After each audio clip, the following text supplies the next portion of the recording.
വിശേഷങ്ങൾ എല്ലാവർക്കും സുഖം തന്നെയെന്ന് വിശ്വസിക്കുന്നു. ഞങ്ങളിവിടെ സുഖമായിരിക്കുന്നു. നിങ്ങളെല്ലാവരും സുരക്ഷിതരാണെന്നും വിശ്വസിക്കുന്നു.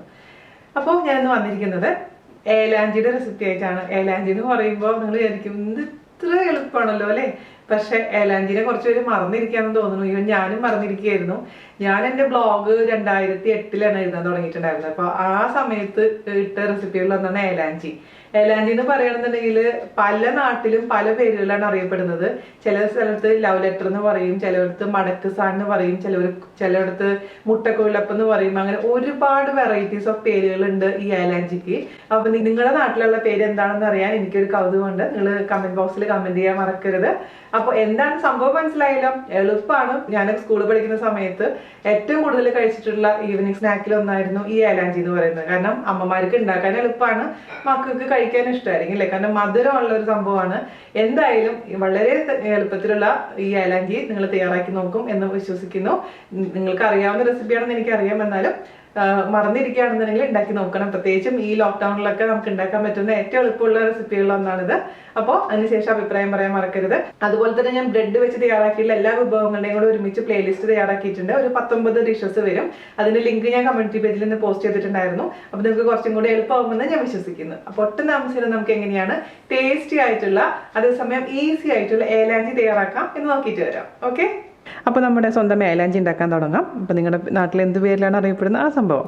അപ്പോൾ അതിന് വേണ്ടിയിട്ട് ആദ്യം തന്നെ ഇതിൻ്റെ ഉള്ളിൽ ഫില്ലിങ് തയ്യാറാക്കാം. അപ്പോൾ അതിന് വേണ്ടിയിട്ടൊരു കടായി അടുപ്പത്ത് വെക്കുക.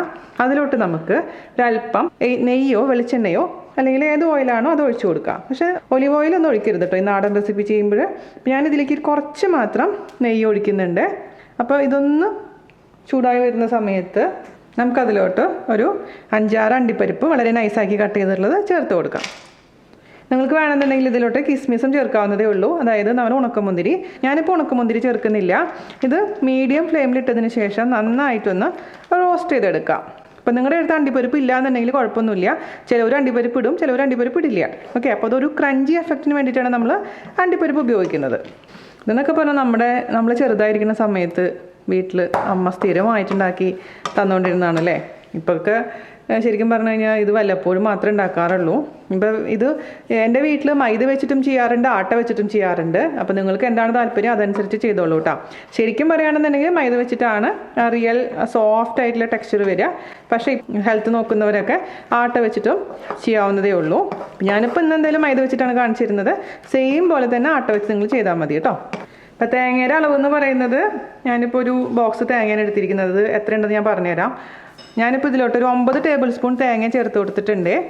തേങ്ങ ഒരുപാട് അങ്ങ് എന്താ പറയുക ഫ്രൈ ആവാൻ നിൽക്കരുത്. അപ്പോൾ അത് ഭയങ്കരമായിട്ട് ഹാർഡായിട്ട് മാറും, സോഫ്റ്റ്നെസ് ഉണ്ടാവില്ല. വെറുതെ ഒന്ന് മിക്സ് ചെയ്ത് കൊടുത്താൽ മതി നെയ്യിൽ അല്ലെങ്കിൽ ഓയിലിലോട്ട്. എന്നിട്ട് ഇതിലോട്ട് നമുക്ക് ചേർത്ത് കൊടുക്കേണ്ടത് ഒരല്പം ഉപ്പ് ചേർത്ത് കൊടുക്കണം. ഉപ്പ് എപ്പോഴും ചേർക്കണം. അതേസമയം കൂടി പോകാൻ പാടില്ല കേട്ടോ.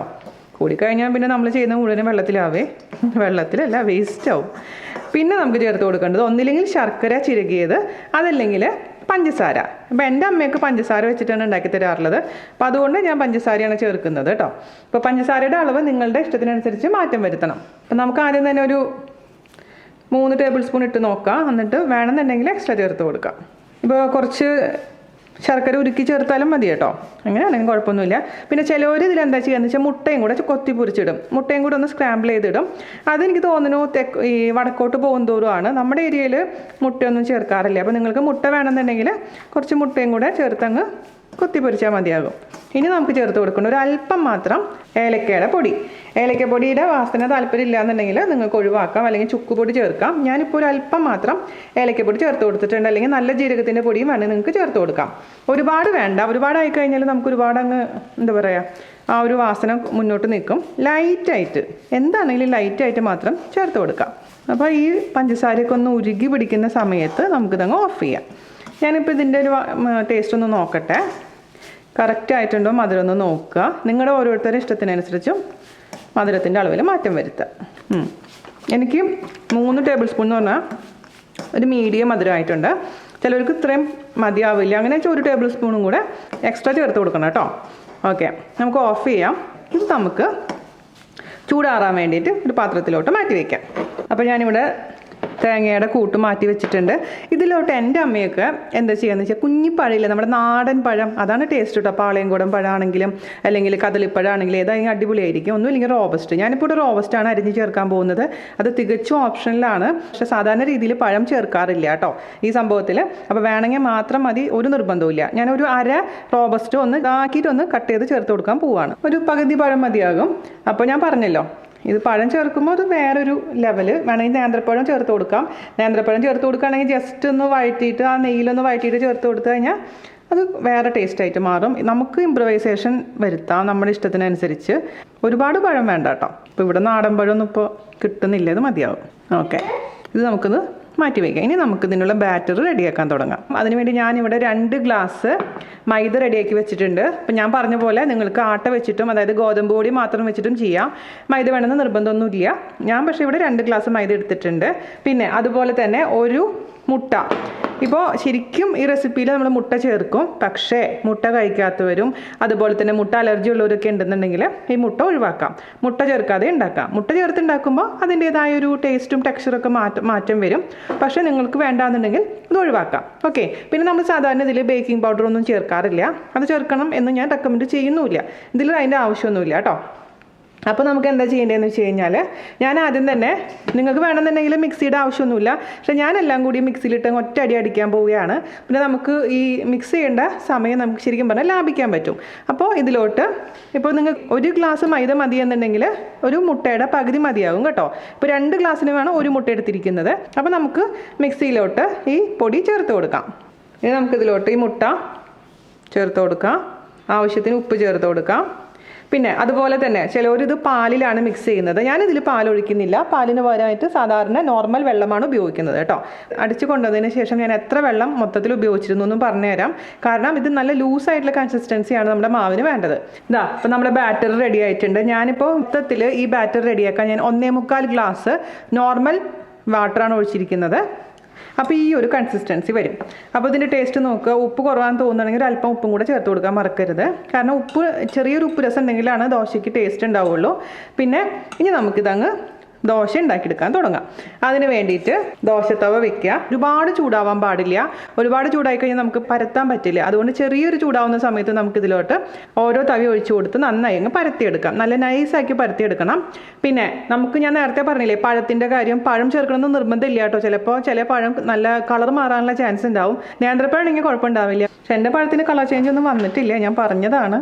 കാരണം ഞാൻ വീണ ചേച്ചി പറഞ്ഞിട്ട് പഴം കളർ ചേഞ്ച് വന്നു എന്നൊക്കെ പറഞ്ഞു കഴിഞ്ഞാൽ അത് കേൾക്കുമ്പോൾ ഒരു സങ്കടമാണ്. അപ്പോൾ ഞാൻ പറഞ്ഞ പോലെ ലാസ്റ്റ് മിനിറ്റ് മാത്രം വേണമെങ്കിൽ പഴം ചേർക്കാം, അല്ലെങ്കിൽ പഴം ചേർക്കാതെ ഉണ്ടാക്കാം. അപ്പോൾ തവ ചെറുതായിട്ടൊന്ന് ചൂടാവട്ടെ, അതുവരെ നമുക്ക് വെയിറ്റ് ചെയ്യാം. അപ്പോൾ നമ്മുടെ തവ ചെറുതായിട്ട് ചൂടായിട്ടുണ്ട്. അതിലോട്ട് നമുക്ക് ദോശ മാവ് ഒഴിച്ചു കൊടുക്കാം.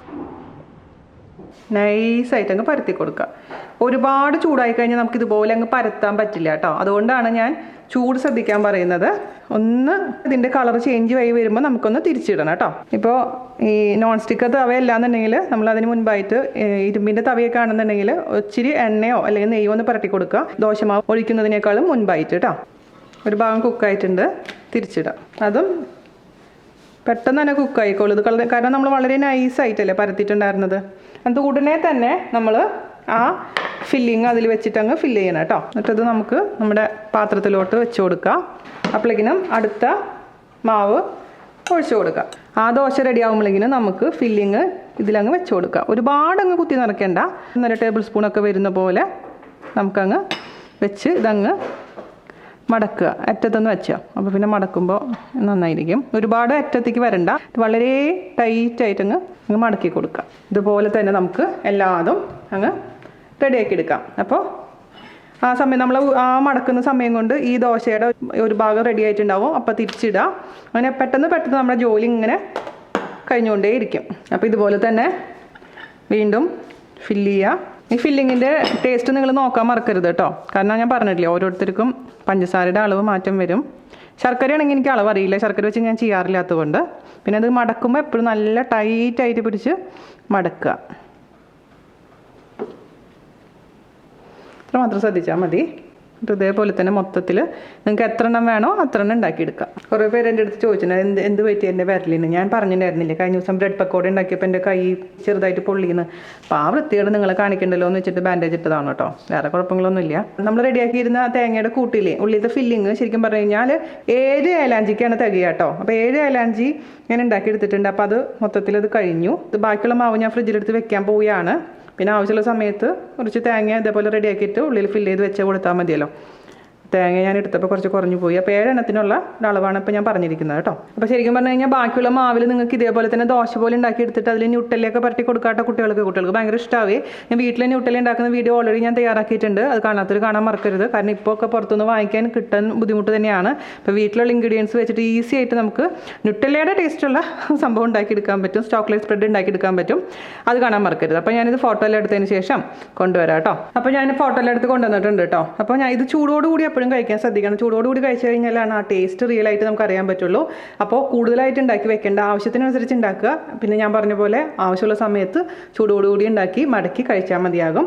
പിന്നെ ഞാൻ പറഞ്ഞ പഴത്തിൻ്റെ പോയിന്റ് ശ്രദ്ധിക്കുക. പഴം ചേർക്കണമെന്ന് നിർബന്ധമില്ല. അഥവാ ചേർക്കണമെങ്കിൽ ലാസ്റ്റ് മിനിറ്റ് മാത്രം ചേർക്കുക, അല്ലെങ്കിൽ കളർ ചേഞ്ച് വരാനുള്ള ചാൻസ് ഉണ്ട്. ഒരെണ്ണം ഞാൻ മുറിച്ചിട്ടുണ്ട്. എന്നതൊന്ന് നിങ്ങൾക്ക് വേണ്ടി ടേസ്റ്റ് ചെയ്യാൻ നോക്കുന്ന സമയത്ത് ഇവിടെ അടച്ചു പിടിച്ച് ടേസ്റ്റ് ചെയ്യാൻ മറക്കരുത്. അല്ലെന്ന് വെച്ചാൽ എല്ലാം കൂടി താഴേക്ക് പോകും.